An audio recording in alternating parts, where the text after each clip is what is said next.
Welcome to my channel. ಇವತ್ತು ಪುಟ್ಟು ಅಂದರೆ ನೂಲು ಪುಟ್ಟು ಮಾಡೋದು ಯಾವ ಥರ ನೋಡೋಣ.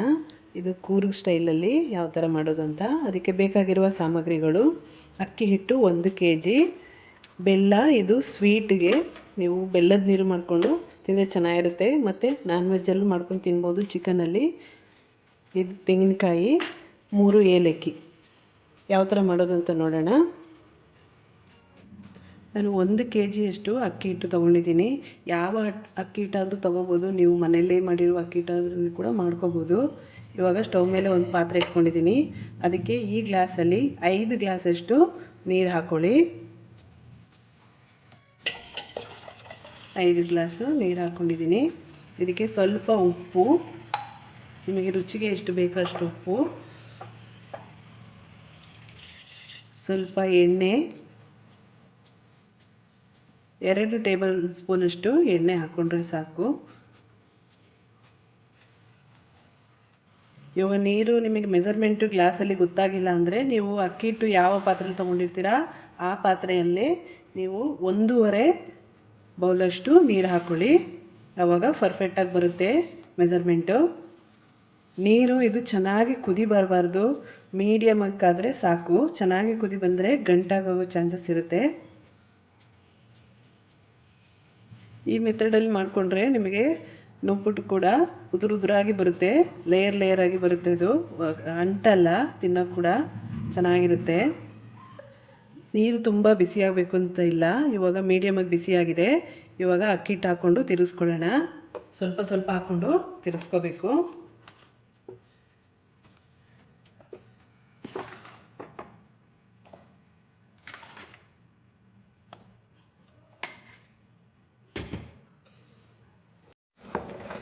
ಒಂದು ಮುದ್ದೆ ಕೋಲಲ್ಲಿ ಈ ಥರ ತಿರುಗಿಸ್ಕೊಳ್ಳಿ.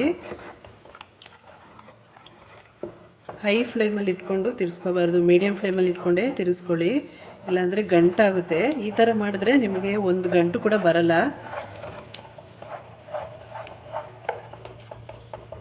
ಇವಾಗ ಉರಿನ ಮೀಡಿಯಮ್ ಫ್ಲೇಮಲ್ಲಿ ಇಟ್ಕೊಂಡು ತಿರ್ಸ್ಕೊಳ್ಳಿ ಚೆನ್ನಾಗಿ. ನೀವು ಈ ಥರ ಮೆಥಡಲ್ಲಿ ಮಾಡಿದ್ರೆ 2 ದಿವಸ ಇಟ್ಟರೂ ಕೂಡ ಹಾಳಾಗಲ್ಲ ನೂಲು ಪುಟ್ಟು. ಅಕ್ಕಿ ಶಾವಿಗೆ ಇದು ನಮ್ಮ ಊರ ಕಡೆ ಮಾಡ್ತಾರೆ. ಈ ಥರ ಚೆನ್ನಾಗಿ ತಿರುಗಿಸ್ಕೊಳ್ತಾ ಇರಬೇಕು, ಒಂದು ಗಂಟಾಗದಂಗೆ ತಿರುಗಿಸ್ಕೊಳ್ಳಿ. ಇವಾಗ ಇದು ಗಂಟಾಗಿಲ್ಲ.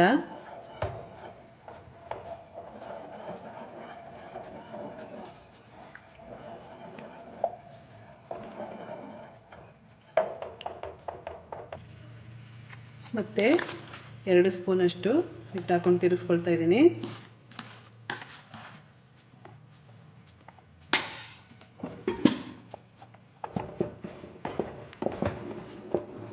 ನೀರು ತುಂಬ ಬಿಸಿ ಆದರೆ ಗಂಟಾಗುತ್ತೆ, ಸ್ವಲ್ಪ ಬಿಸಿ ಆದರೆ ಚೆನ್ನಾಗಿ ಬರುತ್ತೆ. ಇದೇ ಮೆಥಡಲ್ಲಿ ಮಾಡಿದ್ರೆ ನಿಮಗೆ ಪರ್ಫೆಕ್ಟಾಗಿ ಬರುತ್ತೆ ನುಪ್ಪುಟ್ಟು.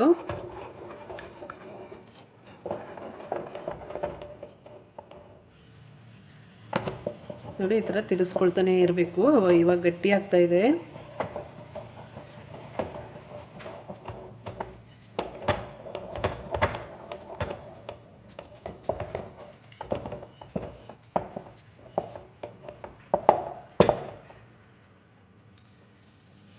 ಮೀಡಿಯಮ್ ಫ್ಲೇಮಲ್ಲಿ ಇಟ್ಕೊಂಡೆ ತಿರ್ಸ್ಕೊಳ್ಳಿ, ಹೈ ಫ್ಲೇಮಲ್ಲಿ ಇಟ್ಕೊಂಡ್ರೆ ಸೀದೋಗುತ್ತೆ.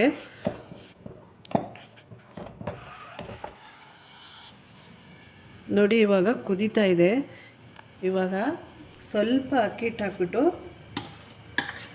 ಸ್ವಲ್ಪ ಅಂದರೆ ನೀವು ತೊಗೊಂಡಿದ್ದೀವಲ್ಲ ಆ ಅಕ್ಕಿ ಹಿಟ್ಟಲ್ಲಿ ಸ್ವಲ್ಪ ಉಳಿಸ್ಕೊಂಡಿದ್ದೀನಿ ನಾನು, ಅದನ್ನು ಹಾಕಿ ಒಂದು 5 ನಿಮಿಷ ಮುಚ್ಚಿಡಬೇಕು. ತಿರುಗ್ಸಕ್ಕೆ ಹೋಗ್ಬೇಡಿ. ಇವಾಗ ಇದನ್ನು ಸ್ವಲ್ಪ ಎಲ್ಲ ಸ್ಪ್ರೆಡ್ ಮಾಡಿ ಈ ಥರ 5 ನಿಮಿಷ ಲೋ ಫ್ಲೇಮಲ್ಲೇ ಮುಚ್ಚಿಡಿ. ಇವಾಗ ಮುಚ್ಚಿಟ್ಕೊಳ್ತಾ ಇದ್ದೀನಿ. ಲೋ ಫ್ಲೇಮಲ್ಲಿ ಬೇಯಿಸ್ಕೋಬೇಕು. 5 ನಿಮಿಷ ಬೆಂದರೆ ಸಾಕು. ಆಗಿದೆಯಾ ಅಂತ ಚೆಕ್ ಮಾಡ್ಕೊಳ್ಳೋಣ. ನೋಡಿ, ಇವಾಗ ಈ ಥರ ಚೆಕ್ ಮಾಡಿದಾಗ ಸ್ಟೀಮ್ ಹಿಂಗೆ ಮೇಲೆ ಚೆನ್ನಾಗಿ ಬರಬೇಕು, ಆವಾಗಲೇ ಆಗಿದೆ ಅಂತ. ಇವಾಗ ಚೆನ್ನಾಗಿ ನೀವು ಮುದ್ದೆ ಯಾವ ಥರ ತಿರುಗಿಸ್ಕೊಳ್ತೀರಾ ಆ ಥರ ತಿರ್ಸ್ಕೋಬೇಕು.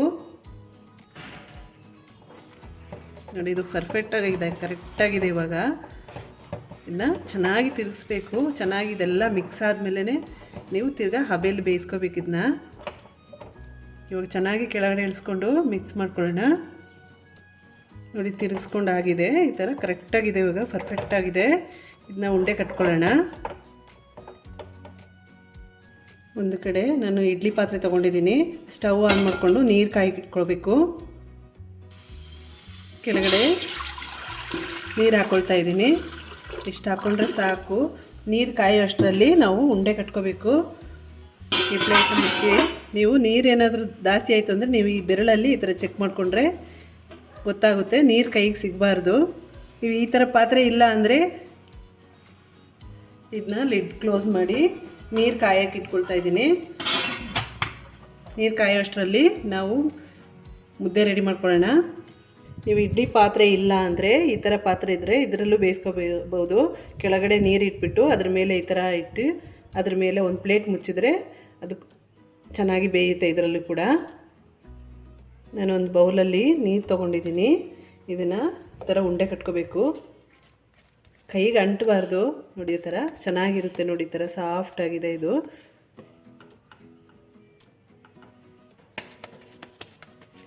ಎಷ್ಟಿದ್ದಪ್ಪ ಉಂಡೆ ಮಾಡ್ಕೊಳ್ಳಿ. ಇದನ್ನು ಹಬೆಯಲ್ಲಿ ಬೇಯಿಸ್ಕೋಬೇಕು. ಬೆಂದಿಲ್ಲ ಅಂದರೆ ಚೆನ್ನಾಗಿರಲ್ಲ ತಿನ್ನೋಕ್ಕೆ. ಮತ್ತು 2 ದಿವಸ ಇರುತ್ತೆ ಈ ಥರ ಚೆನ್ನಾಗಿ ಬೇಯಿಸ್ಕೊಂಡ್ರೆ. ಎಲ್ಲನೂ ಇದೇ ಥರ ಉಂಡೆ ಮಾಡ್ಕೊಳ್ಳಿ. ನೋಡಿ ಎಲ್ಲನೂ ಈ ಥರ ಉಂಡೆ ಮಾಡಿ ಇಟ್ಕೊಂಡಿದ್ದೀನಿ. ಇವಾಗ ಬೇಯಿಸ್ಕೋಬೇಕು ಹಬೆಯಲ್ಲಿ. ನಾನು ಫಸ್ಟೇ ನೀರು ಕಾಯಕ್ಕೆ ಇಟ್ಕೊಂಡಿದ್ದೀನಿ. ಇವಾಗ ನೀರು ಕಾದಿದೆ, ಚೆನ್ನಾಗಿ ಕಾದಿದೆ. ಚೆನ್ನಾಗಿ ಕಾದರೆ ಬೇಗ ಬೇಯುತ್ತೆ. ಅದಕ್ಕೆ ನಾನು ಫಸ್ಟೇ ಕಾಯಕ್ಕೆ ಇಟ್ಕೊಂಡಿದ್ದೀನಿ. ಇವಾಗ ಉಂಡೆಗಳನ್ನೆಲ್ಲ ಇದಕ್ಕೆ ಹಾಕ್ಕೊಳ್ತಾ ಇದ್ದೀನಿ. ಇದೊಂದು 1/4 ಗಂಟೆ ಬೆಂದರೆ ಸಾಕು. ಒಂದು 15ರಿಂದ 20 ನಿಮಿಷ ಬೆಂದರೆ ಸಾಕು.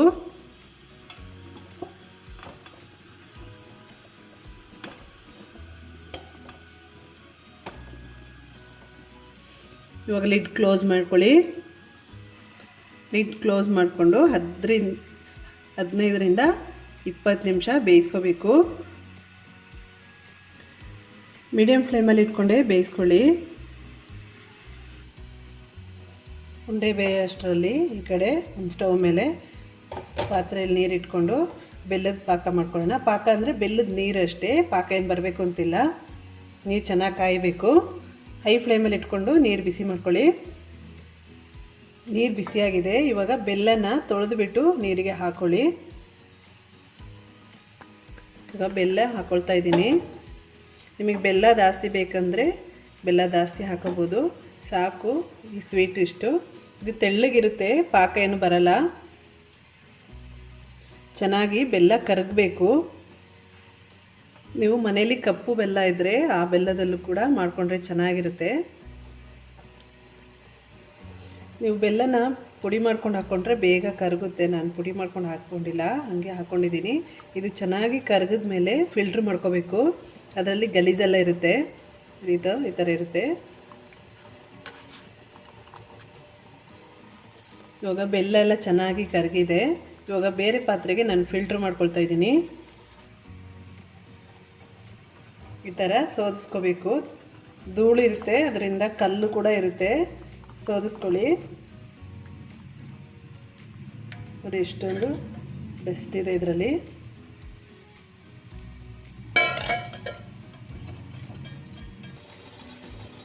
ಇವಾಗ 3 ಏಲಕ್ಕಿನ ಸುಮ್ಮನೆ ಈ ಥರ ಜಜ್ಜಿಬಿಟ್ಟು ಹಾಕ್ಕೊಳ್ಳಿ. ದಪ್ಪ ದಪ್ಪವಾಗಿ ಜಜ್ಜಿಬಿಟ್ಟು ಹಾಕ್ಕೊಳ್ಳಿ. ಸ್ಮೆಲ್ ಚೆನ್ನಾಗಿರುತ್ತೆ. ಜಾಸ್ತಿ ಕುದಿಬೇಕು ಅಂತ ಏನಿಲ್ಲ. ಇವಾಗ ಕುದೀತಾ ಇದೆ, ಸಾಕು. ನಿಮಗೆ ಕಪ್ಪು ಬೆಲ್ಲದಲ್ಲಿ ಮಾಡಿಕೊಂಡ್ರೆ ಇನ್ನೂ ಚೆನ್ನಾಗಿರುತ್ತೆ. ನಾನು ಕಪ್ಪು ಬೆಲ್ಲ ಇಲ್ಲ ಅಂತ ಈ ಬೆಲ್ಲದಲ್ಲಿ ಮಾಡಿದ್ದೀನಿ. ಈ ಬೆಲ್ಲದಲ್ಲಿ ಕೂಡ ಚೆನ್ನಾಗಿರುತ್ತೆ. ಇವಾಗ ಅದಕ್ಕೆ ಸ್ವಲ್ಪ ಕಾಯಿ ತುರಿ ಹಾಕ್ಕೊಳ್ತಾ ಇದ್ದೀನಿ.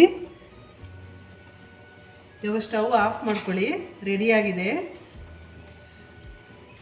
ಬೆಲ್ಲದ ನೀರು ರೆಡಿಯಾಗಿದೆ. ಸ್ಟವ್ ಆಫ್ ಮಾಡ್ಕೊಳ್ತಾ ಇದ್ದೀನಿ. ಈ ಥರ ಒಂದ್ಸರಿ ಟ್ರೈ ಮಾಡಿ ನೋಡಿ, ಸಕ್ಕತ್ತಾಗಿರುತ್ತೆ. ಟೇಸ್ಟ್ ಕೂಡ ತುಂಬ ಚೆನ್ನಾಗಿರುತ್ತೆ. ಇವಾಗ ನೂಪುಟ್ಟದು ಮುದ್ದೆ ಬೆಂದಿದೆಯಾ ಅಂತ ನೋಡೋಣ. ಬೆಂದಿದೆಯಾ ಅಂತ ಚೆಕ್ ಮಾಡ್ಕೊಳ್ತಾ ಇದ್ದೀನಿ. ನಿಮಗೆ ಬೆಂದಿದೆ ಅಂತ ಯಾವ ಥರ ಗೊತ್ತಾಗೋದು ಅಂತ ಚೆಕ್ ಮಾಡೋದು ಯಾವ ಥರ ಅಂದರೆ, ಒಂದು ಬೌಲಲ್ಲಿ ಸ್ವಲ್ಪ ಕೈಗೆ ನೀರು ಮಾಡಿಕೊಂಡು ಈ ಥರ ಸ್ವಲ್ಪ ಹಿಟ್ಟು ತೊಗೊಂಡು ಸ್ವಲ್ಪ ಗೋಡೆಗೆ ಹಿಂಗೆ ಹೊಡೆದ್ರೆ ಇದು ಸ್ವಲ್ಪ ನೀರು ಮಾಡಿ ಈ ಉಂಡೆನ ಈ ಥರ ಗೋಡೆಗೆ ಹೊಡೆದ್ರೆ ಇದು ಈ ಥರ ಅಂಟ್ಕೊಳ್ಳಲ್ಲ, ಆವಾಗ ಬೆಂದಿದೆ ಅಂತ.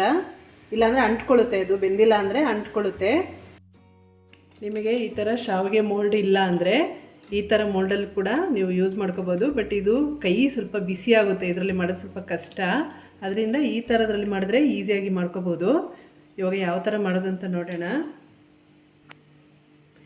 ಈ ಮೋಲ್ಡ್ಗೆ ಸ್ವಲ್ಪ ತುಪ್ಪ ಸವರ್ಕೊಳ್ಳಿ, ಇಲ್ಲಾಂದರೆ ಅಂಟ್ಕೊಳ್ಳುತ್ತೆ. ಅಂಟಲ್ಲ, ಹಂಗೂ ಸ್ವಲ್ಪ ಸವರ್ಕೊಂಡ್ರೆ ಚೆನ್ನಾಗಿ ಬರುತ್ತೆ. ಇವಾಗ ಮೋಲ್ಡನ್ನ ಇದಕ್ಕೆ ಫಿಕ್ಸ್ ಮಾಡ್ಕೊಳ್ಳೋಣ.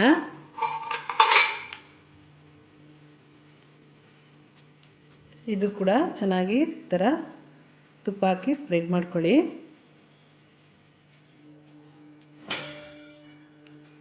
ಇವಾಗ ಈ ನೂಕುಟ್ಟು ಮುದ್ದೆನ ಬೆಂದಿದೆಯಲ್ಲ, ಆ ಮುದ್ದೆನ ಇದಕ್ಕೆ ಹಾಕ್ಕೊಳ್ತಾ ಇದ್ದೀನಿ. ಬಿಸಿ ಬಿಸಿ ಇರೋವಾಗಲೇ ನೀವು ತಿರುಗಿಸ್ಕೋಬೇಕು. ತಣ್ಣಗಾದರೆ ಸ್ವಲ್ಪ ಗಟ್ಟಿಯಾಗುತ್ತೆ, ಅದರಿಂದ ಬಿಸಿ ಬಿಸಿಯಾಗಿ ನೀವು ಈ ಥರ ತಿರುಗಿಸ್ಕೊಂಡ್ರೆ ಚೆನ್ನಾಗಿ ಬರುತ್ತೆ. ಇದೇ ಥರನೇ ಎಲ್ಲ ಉಂಡೆನ ಹಾಕ್ಕೊಂಡು ಈ ಥರ ತಿರುಗಿಸ್ಕೋಬೇಕು.